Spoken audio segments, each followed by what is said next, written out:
Dawn, 14th of May, 1945. Bad Aibling, Upper Bavaria. Night mist thins over tile rooftops as the church bell marks first light, and a column of Wehrmachthelferinnen steps from a lane smelling of damp plaster and cordite into a square held by the U.S. 7th Army. Boots scuff chalk dust. Greatcoats hang loose on shoulders narrowed by weeks of short bread. They expect barked insults, a rough search, the long wait of hunger. Instead, the first blow lands in the nose, fat popping on hot steel, the clean bitterness of coffee, potatoes turning gold on a griddle. An American mess sergeant tips a pan. A hiss lifts into the cool air. Somewhere, a wire-haired farm dog barks at the clang of M1932 mess kits, and an MP gestures the line toward a rope enclosure set beside a 5-gallon coffee boiler and an M1937. Field range already roaring. The women keep their faces composed. Defiance. Braided with dread until the routine breaks expectation. Names are taken, watches left on wrists, bandages refastened without a scowl. A Signal Corps cameraman scribbles a slate number. No one strikes the prisoners. No one kicks the tins. A young auxiliary counts the seconds between ladle strokes as if timing artillery. The smell of seared beef makes her throat move. They had been told Americans starved and beat captives. Yet here, the first definite fact of defeat is caloric and heavy, carried in steam and grease, a hot meal within reach. That moment, propaganda colliding with rations and procedure, begs an explanation. From this square, we follow the paper rules, the field orders, and the supply chain that made such scenes possible, and how those choices altered the psychology of surrender across a collapsing front. April 1929, while artillery, designs were still drawn on drafting tables and Europe nursed the wounds of the Great War, delegates in Geneva argued over paragraphs that seemed, at first glance, painfully ordinary. They spoke of calories, of sanitary latrines, of parcels and letters. Yet from these clauses, the convention relative to the treatment of prisoners of war took shape, entering force by 1931 and gaining American recognition in 1932. Its logic was deceptively simple. Captivity was not to be slow starvation. Article 11 stated that a POW's ration must match the quantity and quality issued to the detaining power's depot troops, the men who guarded warehouses and stood duty far from the front. In peacetime, this read like fine print. In total war, it became strategy. If prisoners ate well, morale among enemy units frayed. Rumors of humane surrender rippled forward. The detaining army's global reputation stiffened with every full stomach. Through the early 1940s, Germany slid in the opposite direction. Blockade pressure, agricultural shortfalls, and the demands of a 6-million-man army tightened rations at home. Ersatzfats replaced butter. Bread was stretched with fillers. Soups diluted into gray water. Propaganda stiffened the spine by warning that Allied captivity meant deprivation. Women in auxiliary uniforms, staffing switchboards and plotting aircraft tracks, learned to fear surrender as a path to hunger. By contrast, the U.S. Army built an industrial commissary network, refrigerated railcars, depot bakeries, quartermaster schools, and standardized B, C, and K rations that could be shipped by the million. Fresh beef traveled when depots and truck columns could protect it. Canned hash and powdered eggs filled gaps when they could not. These were not acts of charity, but mechanisms of compliance and messaging, quietly synchronized with the Geneva text. When the 7th Army's field kitchens hissed in Bavaria in May 1945, steak on a griddle signaled more than abundance. It reflected a legal promise enforced by paperwork, warehouses, and fuel convoys. For prisoners raised on scarcity and fear, the first bite contested years of propaganda. With these foundations laid, law, scarcity, logistics, the next step is to examine the supply apparatus that pushed meat, potatoes, and coffee to the edge of a collapsing front. July 1944, somewhere behind the bocage of Normandy, the U.S. Army's ration philosophy reveals itself each time a field range lid clatters open and steam rolls across a hedgerow lane. By that summer, a flexible system had matured into muscle memory. At the top sat the A ration, a fresh assortment drawn from local purchase or depot issue. bread warm from mobile ovens, cuts of beef or pork still pink at the bone, vegetables hauled in burlap sacks. When supply lines tightened or commanders pushed forward, kitchens shifted to the B ration. Preserved ingredients meant to be cooked on the spot, powdered eggs whisked into thick folds, dehydrated potatoes swelling with water from a canvas Lister bag, and tins of meat gravy that could drown a tray in salt and protein. These meals depended on time, fuel, and discipline. They could not be rushed. But when the ground shook with incoming fire or a column surged toward a bridge, the menu collapsed to sealed components. The C ration of tinned meat and beans, biscuits, and cocoa powder, or the lighter K ration packed into waxed cartons and slipped into haversacks.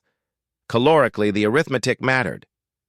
3 complete C or K ration meals were designed to deliver roughly 3,000 to 3,700 calories per day, enough for depot troops to stand duty, haul crates, and man guard posts without wasting muscle. That benchmark traced back to Geneva, where Article 11 required parity with the detaining power's troops at base. A prisoner's tray did not promise comfort. It promised equivalence: bread, meat or meat substitute, starch, fats, and something sweet arrived at intervals that felt machine regular to Americans and almost dreamlike to those who had marched through months of scarcity. For a newly captured German auxiliary, especially women from rear-area signal nets unaccustomed to field foraging, the rich bite of beef gravy tasted surreal against memories of ersatz spreads. Thin stews and bread padded with fillers. Circumstances dictated texture. When truck columns delivered fresh carcasses to a divisional butcher platoon, slabs of fried beef could hit a plate within hours.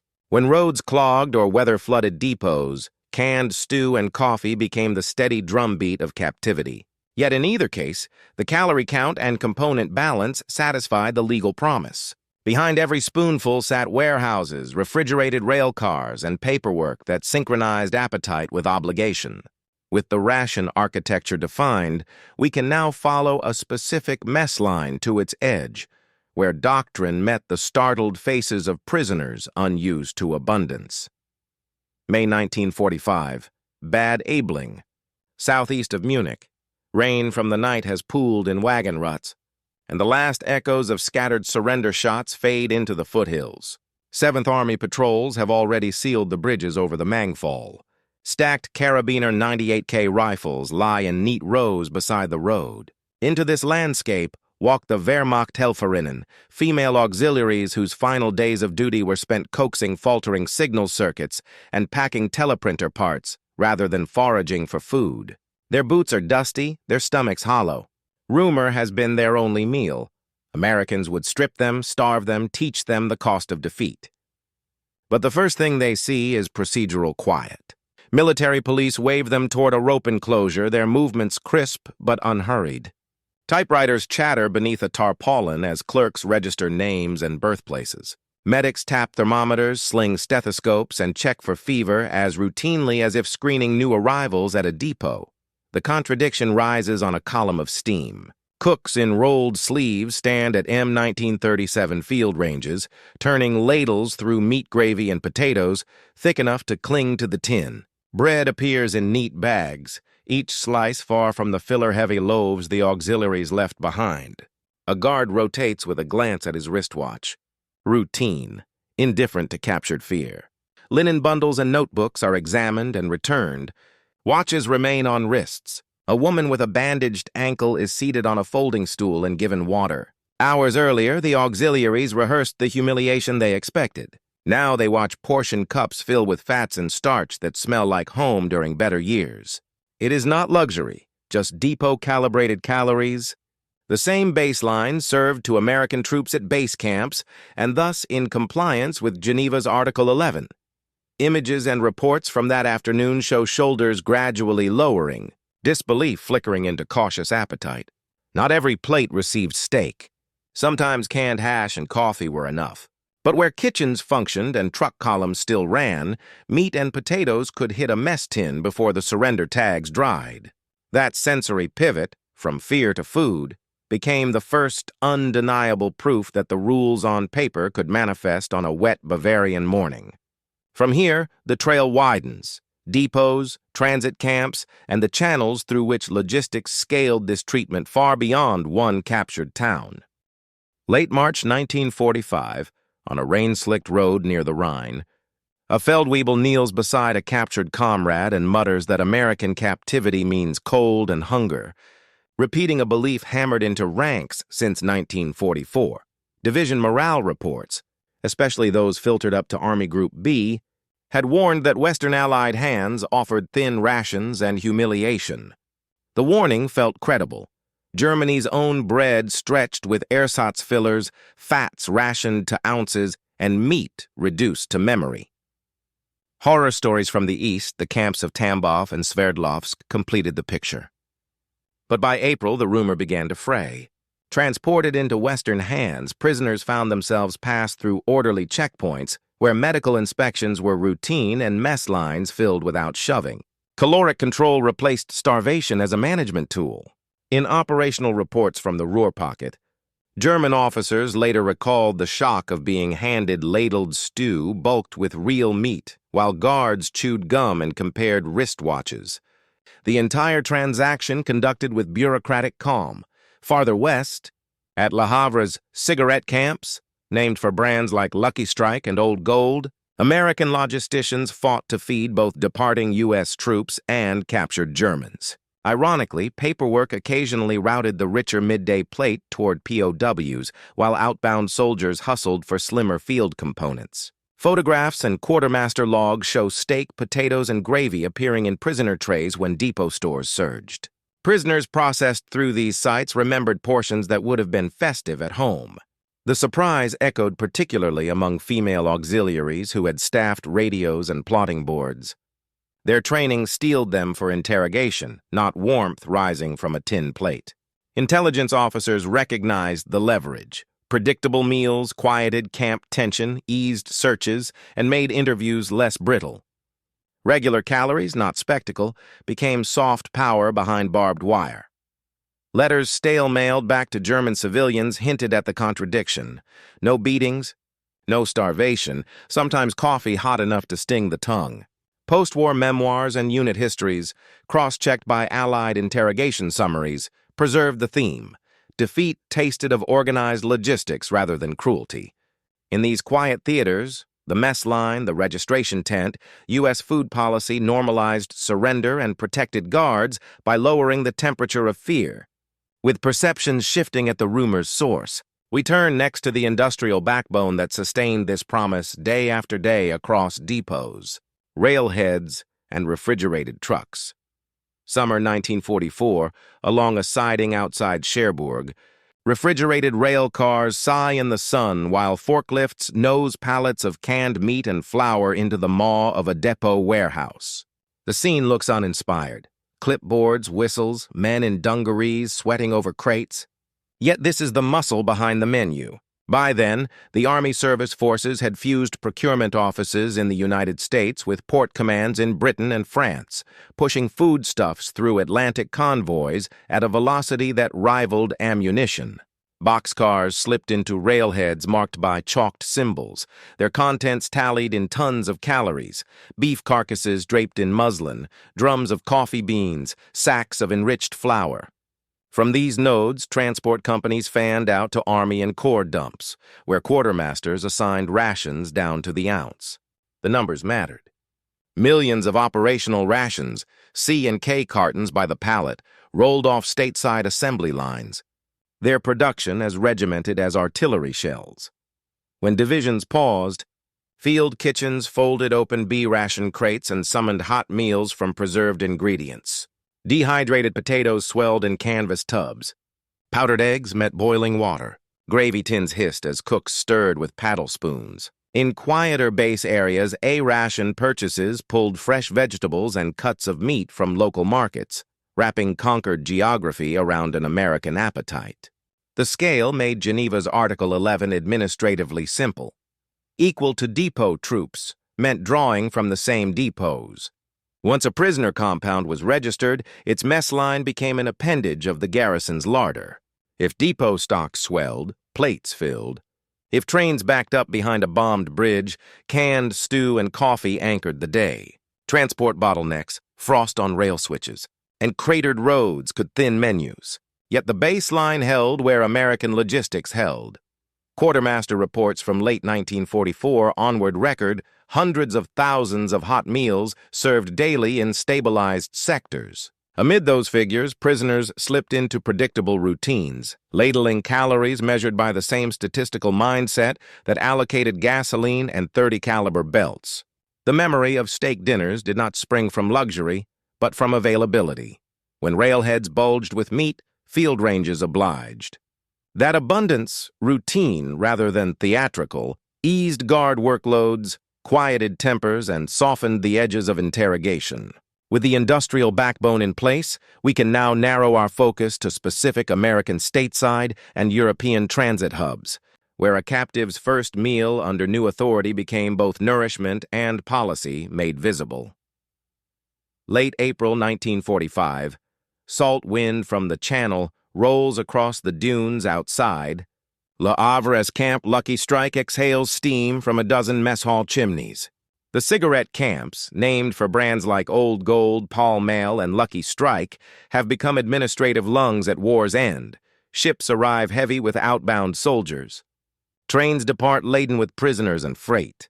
Rows of pyramidal tents stretch toward the surf, guy lines humming in the breeze.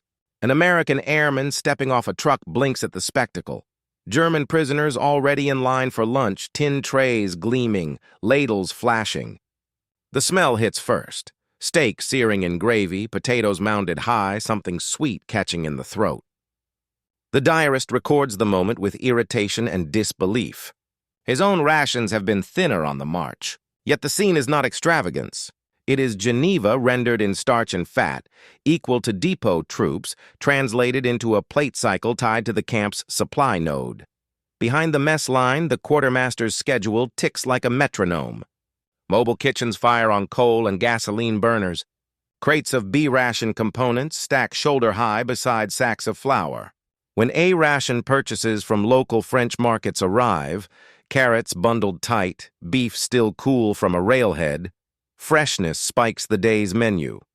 Prisoner status, not gender, sets the portion. Female auxiliaries processed through Western Allied hands nearby confronted the same calories and the same bureaucratic regularity. Guards rotate on wristwatch time. Medics walk the rows checking ulcers and fevers. The smell of coffee rides the noisy wind. To the prisoners, the dinner is memorable. To logisticians, it is simply Thursday's cycle. As capitulation spreads across Germany, these Channel Coast compounds stabilize. Trucks no longer dodge artillery. Requisitions clear more quickly. Refrigerated railcars reach the sidings intact. Predictability thickens the gravy. Letters later recall the surreal warmth of that first hot meal under guard, its richness a rebuke to years of propaganda. Meanwhile, outbound Americans grumble, unaware that depot parity, not favoritism, drives the ladle.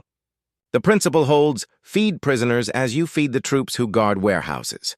With Bavaria's surprise now echoed on the Channel, the next logical step lies west across the Atlantic, where stateside base camps, planted amid America's farmland, could turn an enemy's first night in America into a meal that quietly rewrote expectations. Autumn 1943, the train brakes squeal as a string of olive drab coaches rolls to a stop beneath the broad blue vault of a Colorado sky.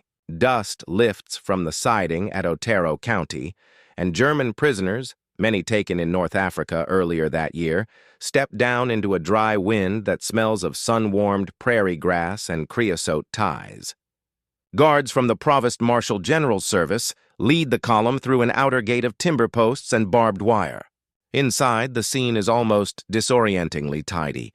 Barracks in straight ranks, gravel paths raked flat, a water tower casting a long morning shadow. Rumors carried across the Atlantic have primed the newcomers for hunger as discipline, yet the first administrative motions promise something else. Medical corpsmen press stethoscopes to ribs, check for fever, and pass the unwell to infirmary tents. Paperwork moves briskly. Wristwatches remain on wrists. The line continues forward toward a mess hall radiating heat like a bakery. At the serving counter, trays thump against steel rails. Onto one goes a fair-sized piece of beefsteak, juices pooling at the center.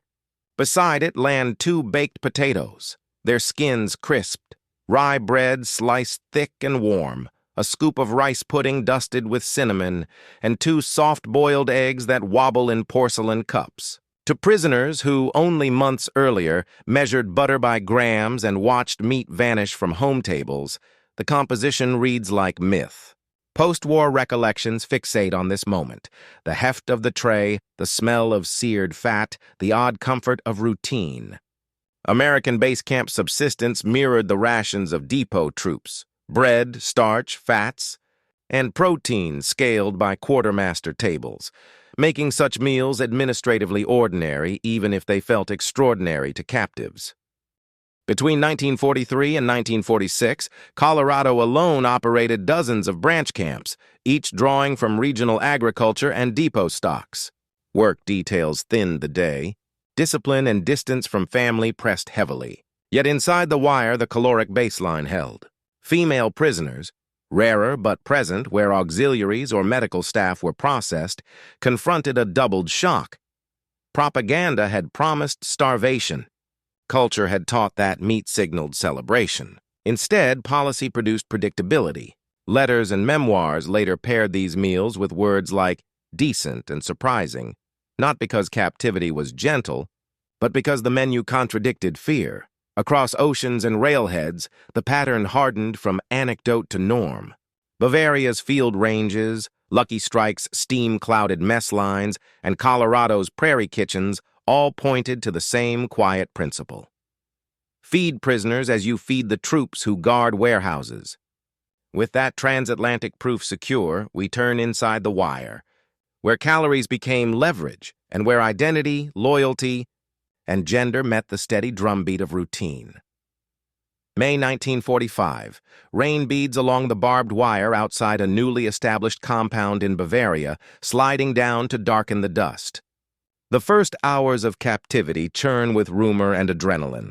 Some prisoners brace for blows, others for the slow grind of hunger. German auxiliaries, raised on ration cards and months of ersatz spreads, hover between dread and disbelief. Then a smell cuts across the yard. Coffee, not the bitter substitute they knew, but rich and sugared, accompanied by the savory hiss of meat salted rather than stretched with fillers. The mess line advances in orderly increments. Guards speak little, but their calm movements send a message louder than words. Here, rules, not whims, govern the plate. Prisoners step forward, and when a ladle tips beef gravy onto bread still warm from the field oven, propaganda's scaffolding cracks. The sensory clash hits hardest among women trained to endure austerity. Butter had become memory. Celebration was measured in crumbs.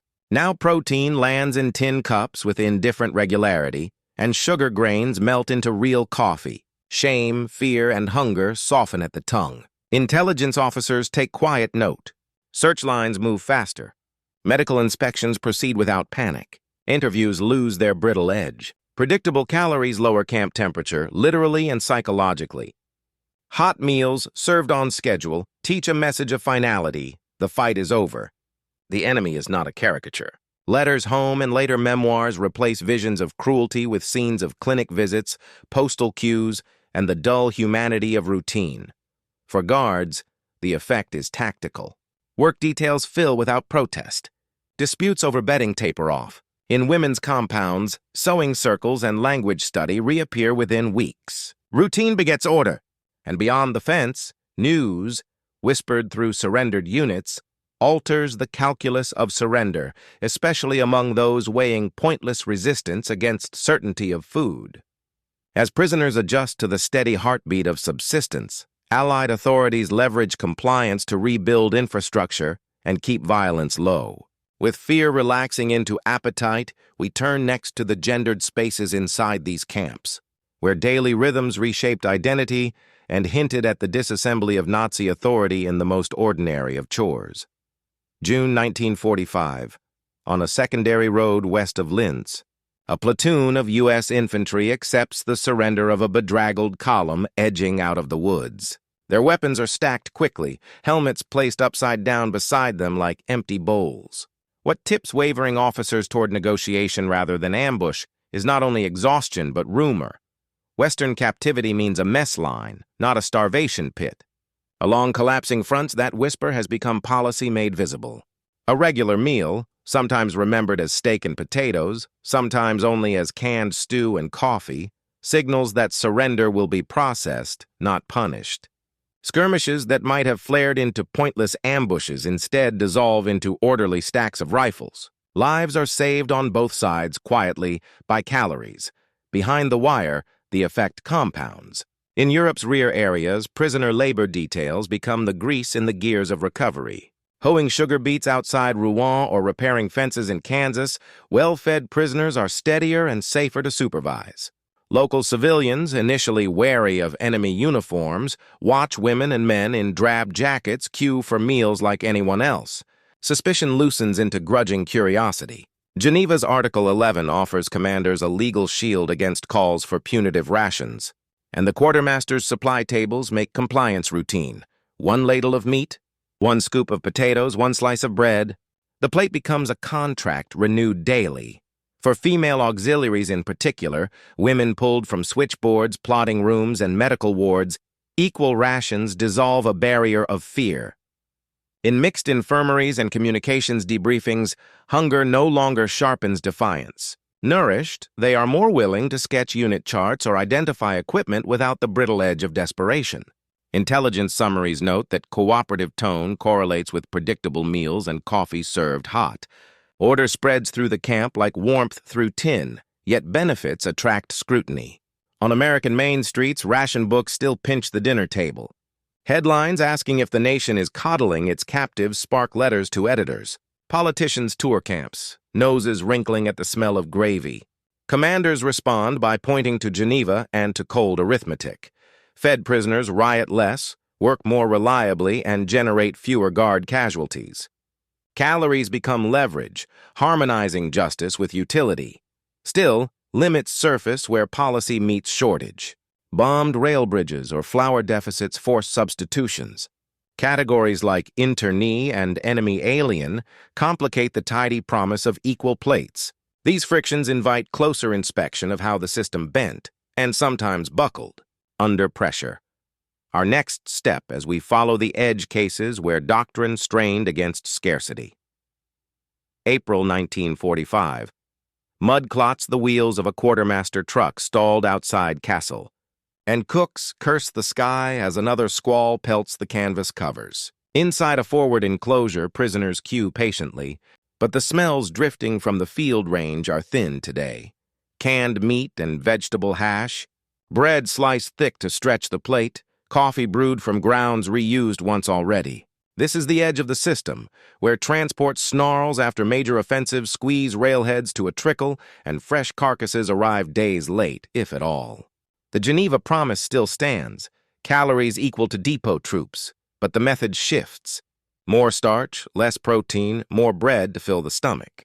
Prisoners, including women swept up in the last weeks from signal posts and clerical rooms, sense the gap between ideal and reality, yet the trays stay warm and the schedule holds. Doctrine bends, but does not break. Categories complicate the moment.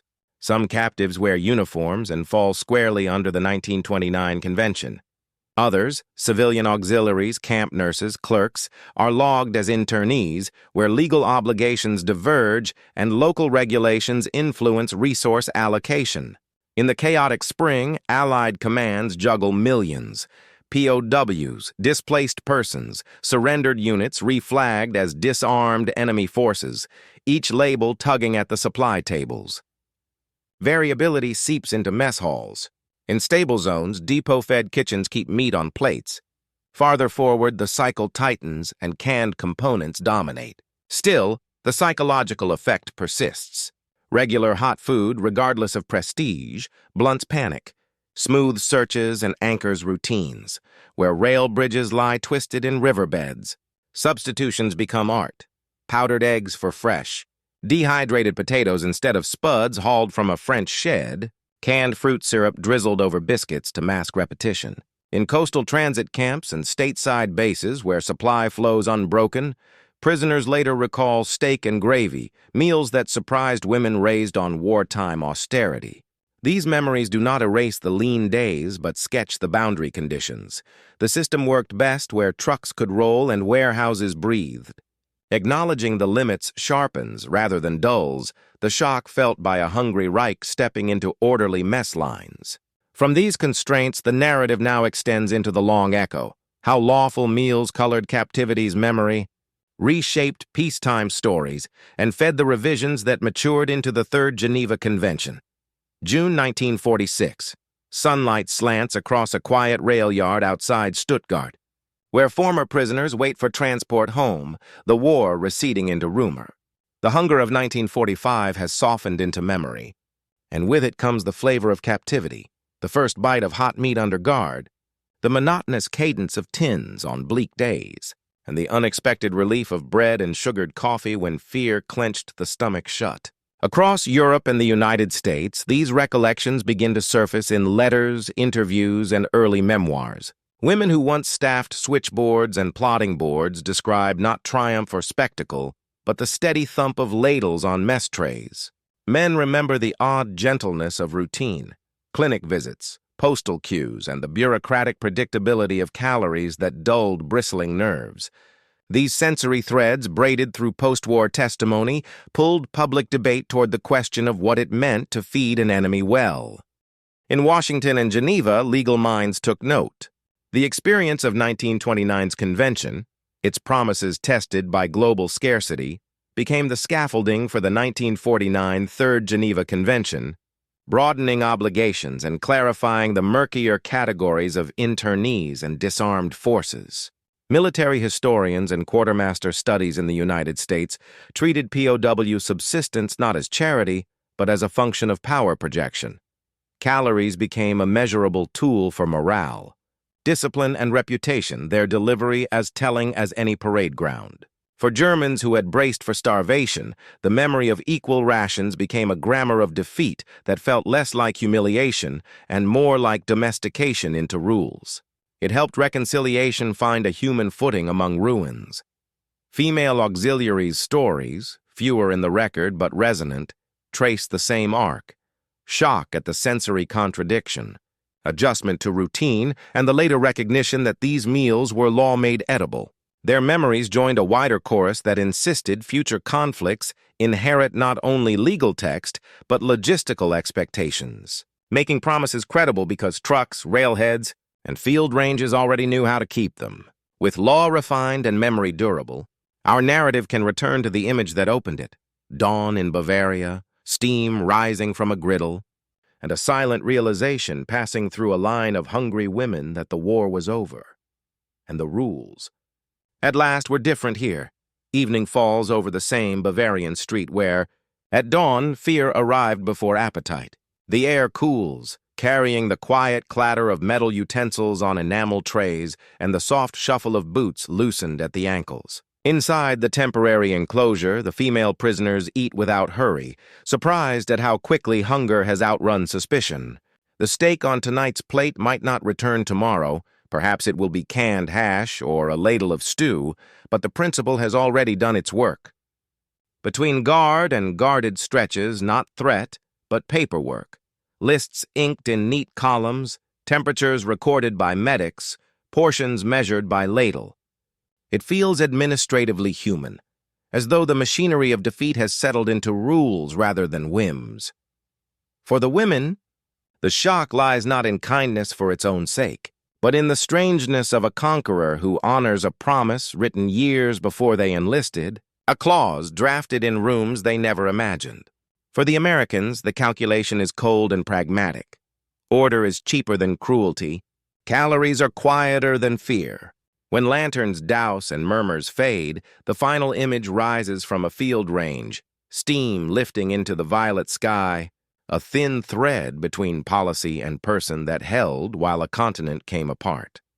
In the memory that follows them into repatriation, the shock in the title softens.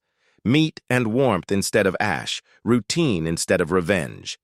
Years later, stories told at kitchen tables will carry the quiet lesson that sometimes the rule book outlives the rifle, and that defeat can taste of salt and fat, not hunger.